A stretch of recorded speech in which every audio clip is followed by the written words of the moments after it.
Object Pokemon get way too much hate sometimes. Like, yeah, they can be a bit more uncanny because of their lack of facial features or entire body, but I think that's stupid and not cool. The most common argument I've seen is that they're unoriginal, which is absolutely BS.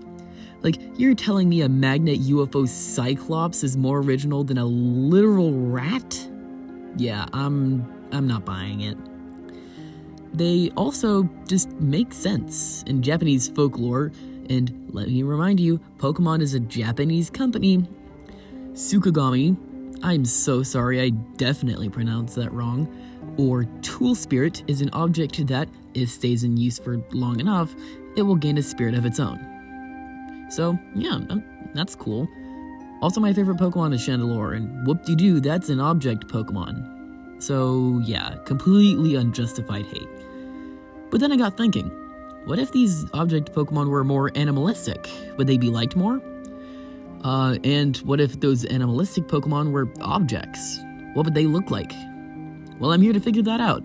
Also, you should watch to the end because I got a little fun little something there. Starting us off is, as mentioned, my favorite Pokemon, Chandelure. Now, when I think of Chandelure's habitat or home, I usually think of plague-ridden medieval towns. After all, Lampent's Dex entry says that it hangs around hospitals. And what animal is most associated with the plague? Well, rats, but those don't really fit Chandelure's vibe, so I went with the second place contender, a crow. Now, for all of these Pokemon, I really wanted to transfer aspects of the original over to the redesign, and I think I really nailed it with this one, turning every element of Chandelure's design over to this new one. The fire remains on top of the head, while the bottom black bit becomes this cool-looking Plague Doctor mask. The curl-up arms become the legs and tail, resembling the tails of birds of paradise, and the candles are now shown on the tips of the feathers, and the spiky ring around Chandelure's flame becomes this spiky collar. So, here is the Animalized Chandelure.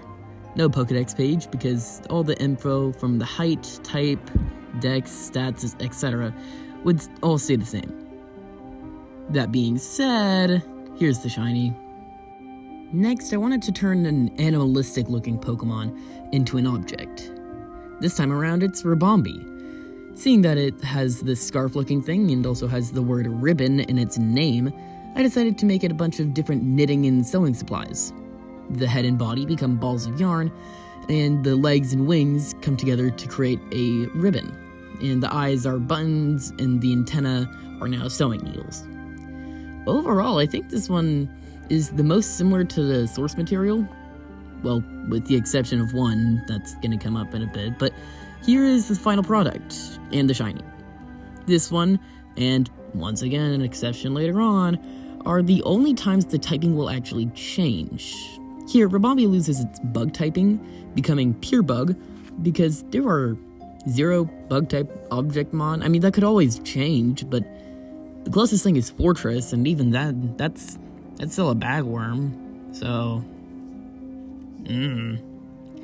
And, yeah, since it's not a bee anymore, or I guess a bee fly, it has really no reason to be bug-type anymore. Coming back to our object friends, it's Vanillish, often the most criticized Objectmon, being literally just an ice cream cone. So, let's change that. First things first, I decided to base it off of an animal that likes to hang around in the cold, and is also blob and ice cream looking. At first I wanted to do a seal, but then I also decided to add elements of a narwhal. That way I could easily make the cone icicle into the long horn. Maybe they use it to ram into icebergs and the residue clumps up on their head or something. Here's the final design and the shiny. One thing I really like about this one is that the cone is now on the top and the tail kind of smears out. It kind of looks like an ice cream cone dropped on the ground, so it still keeps some of that original inspiration. Okay, now this next one is going to be real funny looking. So since object Pokemon aren't biological, they usually have some pretty weird looking eyes.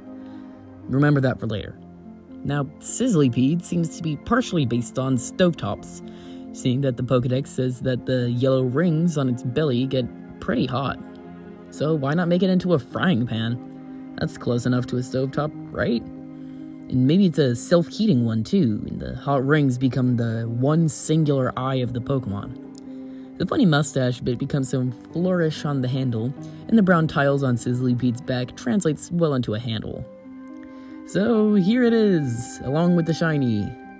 Only thing is, just like Ribombee, it isn't a bug anymore, and thus can't be bug type. So instead it's probably either fire, steel, or pure fire. However, the name doesn't really work, with it not being a centipede anymore. So it can't really be named after that. So maybe just let me know what you would have named it. Drifloon is, I think, an Objectmon. It's a balloon, but at the same time it already kind of looks like the animal I'm gonna base it off. The jellyfish, specifically the immortal jellyfish, as being a ghost could be seen as a form of immortality. Even after death, they still wander this world, unable to be killed. And the immortal jellyfish also works pretty well because the real-life animal can reset its lifespan, essentially giving it eternal youth. And Drifloon takes away kids. You decide how those two correlate. So back to the design. Drifloon will have more appendages and the body will be clear, like semi-transparent, with the cloud shape taking inside the guts instead of on top of it. And finally, the iconic X-shaped mouth is now on the bottom, because that's where a jellyfish's mouth actually is. And here's the final design and the shiny. Yeah, it's super close to the original Drifloon, but I'd say it works nonetheless. And the final design for today is Minccino. Since chinchillas are famous for having fur so thick they have to take dust baths instead of water baths, therefore it gets moldy if they take water baths, that is reflected in the design of Minccino with the tail kind of looking like a broom or a feather duster. So why not crank that idea up to 11 and turn it into a broom/feather duster? The body was, for the most part, easy to translate. I just made it all one blob instead of a distinct head and torso, and the ears and arms are just fluffy bits sticking out a little bit more, and then put like a stick on the top of the head. The main problem was the face. It looked super weird and uncanny, because it just had Minccino's literal face on it. So I tried a bunch of other faces until it just landed on this one. I'm not entirely happy with it, but I don't know, you tell me. Oh, so here you go, and here's the shiny too. And that's all of the designs for today. This is genuinely a blast to do, so I think it would be fun for you guys to try this too. So I propose a challenge. For any artists out there, I challenge you to go on YouTube, Instagram, my Discord server, whatever social media you might use, and make an Objectmon and turn that into an animal, or vice versa.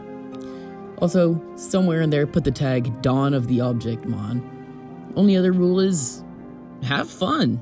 Go wild. Human creativity is peak, so I just can't wait to see what you guys come up with. That being said, I would prefer no AI in this. But with that out of the way, see ya, and stay safe.